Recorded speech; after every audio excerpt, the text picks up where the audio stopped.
Hello, welcome to Magnet Brains. मेरा नाम है सुमित राणा और मैं आप सभी का स्वागत करता हूं इंडिया के उस बेहतरीन प्लेटफॉर्म पे जहां पर आपकी पढ़ाई होती है किंडरगार्टन से लेकर क्लास 12 तक। चाहे बोर्ड हो, सीबीएसई या कोई स्टेट, आपको जो भी सब्जेक्ट पढ़ना है अपनी फेवरेट प्लेलिस्ट पे जाइए, अपने फेवरेट सब्जेक्ट की प्लेलिस्ट पे जाइए और आराम से हर टॉपिक को फ्री ऑफ कॉस्ट देखिए। जी हाँ, फ्री ऑफ कॉस्ट। मैं एक दो वीडियो की बात नहीं कर रहा हूं, मैं कोई भी कोर्स की बात कर रहा हूं। जो भी कोर्स आपको पढ़ना है आप फ्रीली वीडियोस को देख सकते हैं और बार बार देख सकते हैं। There is no limitation to it. So I hope you will enjoy the videos on Magnet Brains. चलिए अब बात करते हैं आज के टॉपिक की, जिसका नाम है Nazism and the rise of Hitler.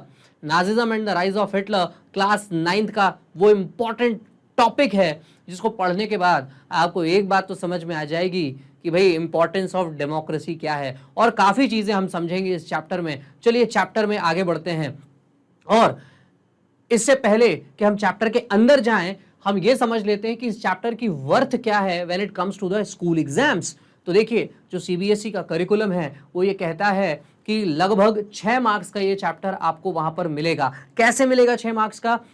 Chapter तो 5 दिए हैं बुक में, definitely I agree with you, 5 chapters हैं, बट सीबीएसई ने जो करिकुलम दिया है उसके हिसाब से 3 चैप्टर्स मेन एग्जाम्स के लिए हैं। और अगर 3 चैप्टर मेन एग्जाम्स के लिए हैं तो उनमें से आपको देखना है कि 20 मार्क्स कैसे कवर होता है। तो 20 मार्क्स को स्प्लिट किया गया है 18+2 में। 18+2 का मतलब है 2 marks for maths and 18 marks for those 3 chapters, which makes it 6 marks. I hope you got it.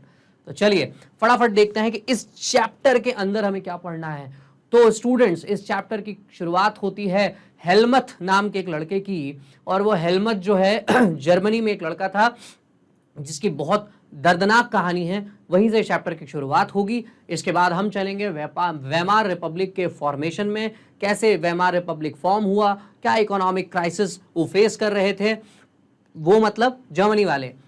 Impacts of war, effects of war की हम बात करेंगे। इसके बाद हम आएंगे year of depression, that is 1929 पर, और इसके बाद हम देखेंगे कि कैसे हिटलर पावर में आता है और कैसे वो डेमोक्रेसी को तहस नहस कर देता है। उसके बाद हम देखेंगे कि हिटलर किस तरीके से जर्मनी को और आगे बढ़ाता है, क्या क्या करता है वो जर्मनी के लिए, वो पूरी कहानी हम उस टॉपिक में समझेंगे।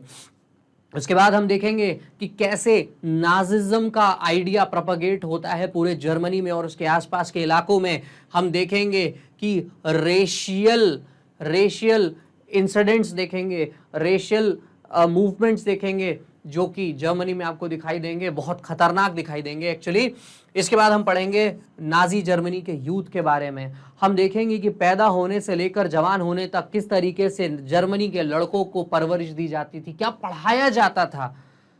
बात समझ में आ रही है? क्या पढ़ाया जाता था, ये बहुत इंपॉर्टेंट पॉइंट आने वाला है, और वहीं आप समझेंगे कि एजुकेशन का इंपॉर्टेंस क्या है किसी की जिंदगी में। इसके बाद हम ये भी देखेंगे कि वहां जो माएँ थी, जो मदर्स थी, उनकी लाइफ कैसी थी।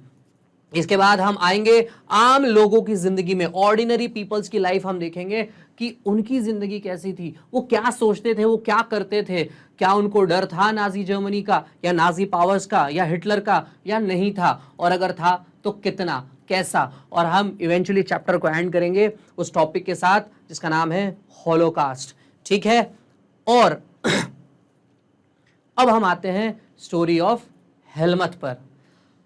स्टोरी ऑफ हेलमथ शुरू करूं इससे पहले मैं आपसे यह चाहता हूं कि आप इस बात को ध्यान रखें कि यह कहानी इंडिया की नहीं, जर्मनी की है।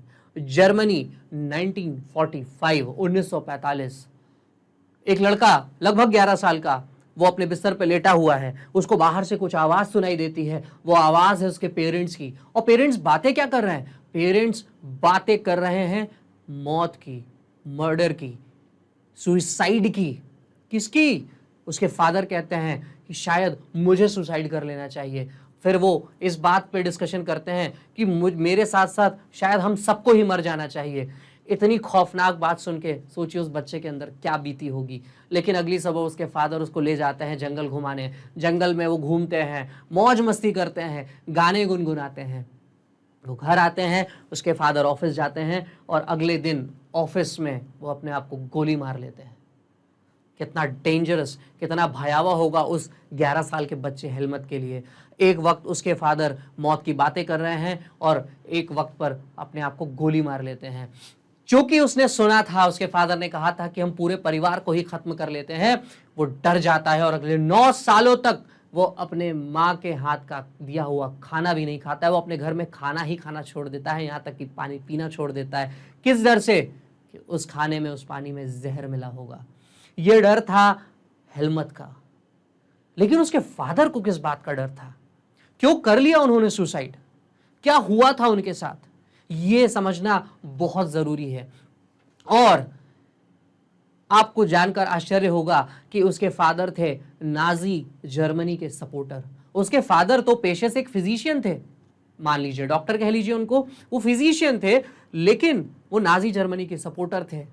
नाजी जर्मनी ने बहुत बड़ा अत्याचार किया था, करोड़ों लोगों को मौत के घाट उतार दिया था। और इसीलिए जब बारी उनकी आई, मतलब जिनके साथ अत्याचार हुआ, तो फादर को डर हो गया कि अब हमारे साथ भी पलट कर वही अत्याचार होने वाला है। और वो बहुत खौफनाक था। वो क्या था मैं आगे बताऊंगा, लेकिन वो बहुत खौफनाक था। शायद यही डर था जिसकी वजह से हेलमत के फादर ने सुसाइड किया। यही डर था कि हिटलर के प्रोपेगेंडा मिनिस्टर गोएबल्स ने अपने पूरे परिवार के साथ बर्लिन बंकर में जाकर अप्रैल के महीने में सुसाइड कर लिया था।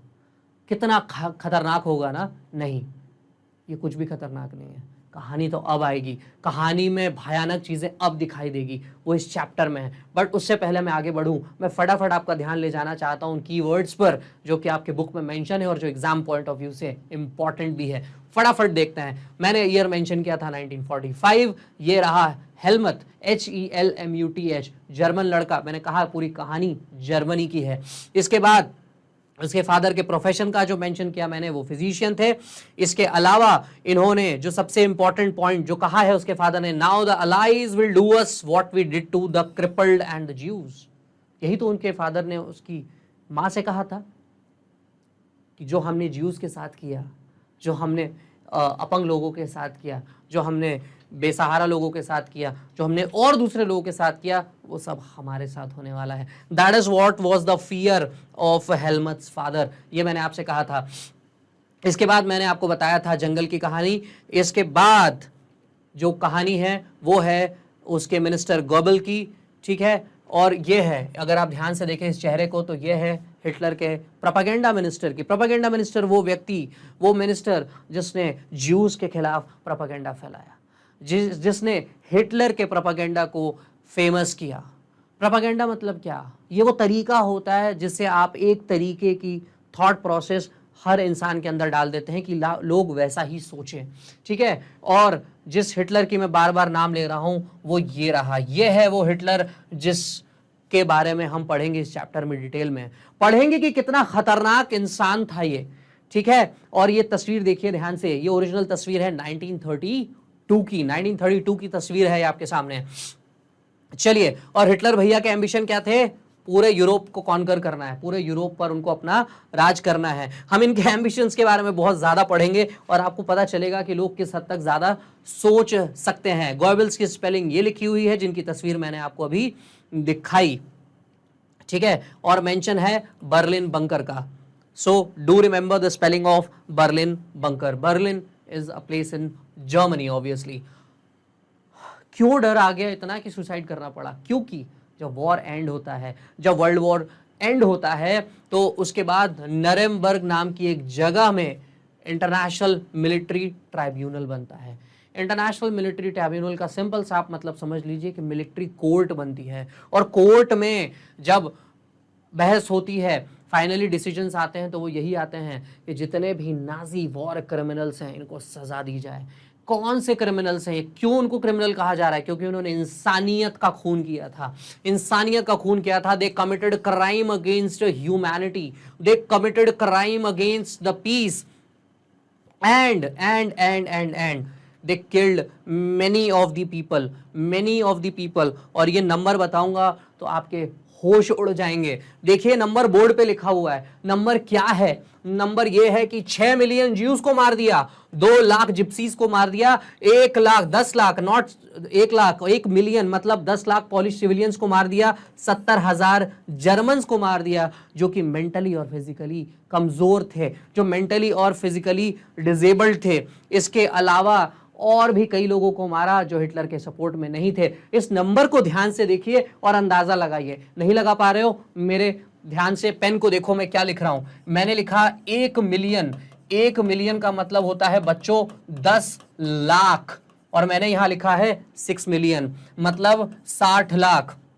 1 मिलियन पॉलिश मतलब 10 लाख, उसके बाद 2 लाख जिप्सीज, 70,000 जर्मन्स, और राउंड फिगर कर लें तो फिर से 1 लाख मतलब 73 लाख 73 लाख लोगों को तो हिटलर भैया ने ही मार दिया। इनकी वजह से 73 लाख लोग मारे गए। ये वो डेटा है जो बुक में है। जस्ट इमेजिन कितने लोगों की तो लाशों का पता ही नहीं चला होगा। मतलब करोड़ों लोग मारे गए उस वक्त। कहां करोड़ों लोग मारे गए? Inside the Germany. Apart from this world war 1 भी तो चल रहा, I am sorry world war 2 भी तो चल रहा था।